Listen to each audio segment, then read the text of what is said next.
Les 72 heures de l'écologie, ce sont 3 jours qui se passent à Marseille et à Aubagne où toutes les structures qui travaillent sur les transitions écologiques et sociales ouvrent leurs portes.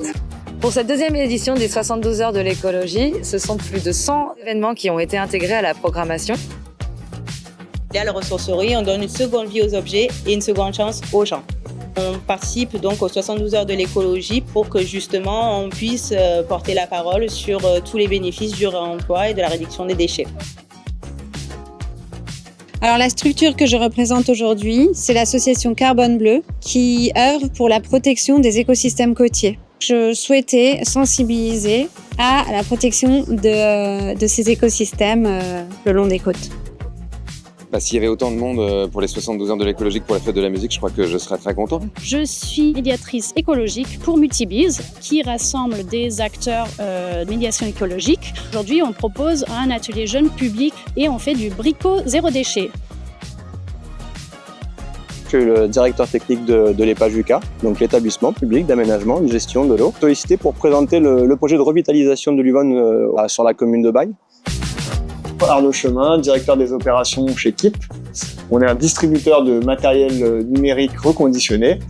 C'est vraiment une opportunité d'attirer ces entreprises vers un usage numérique plus responsable. Je travaille pour l'ADEME, donc, qui a pour objectif d'accompagner les différentes entreprises dans leurs projets de transition.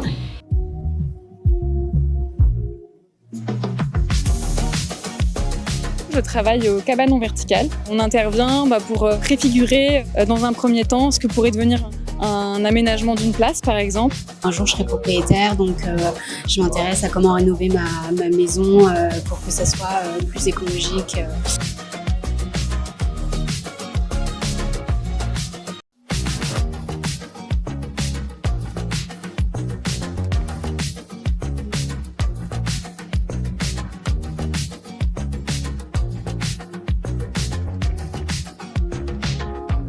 Les petites cantines, en fait, c'est l'idée de faire de la cuisine ensemble, de trouver par le biais de la cuisine un moment de convivialité et de lien.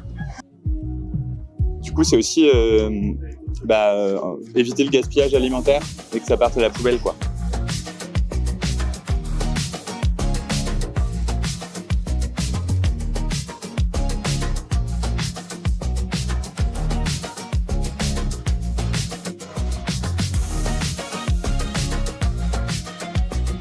Et le réseau Compost Citoyen PACA, c'est une association qui regroupe les acteurs et actrices du compostage de proximité dans toute la région PACA.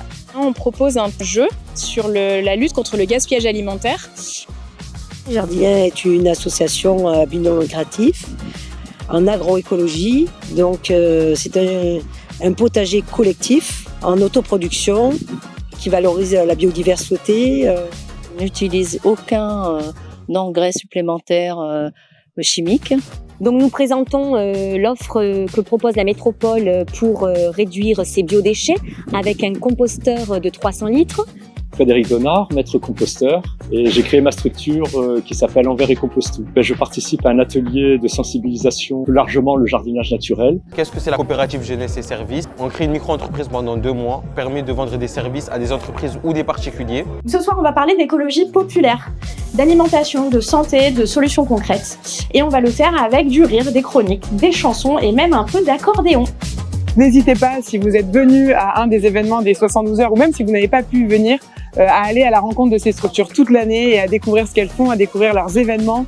Vous pouvez trouver tout ça sur le site de la Cité des Transitions.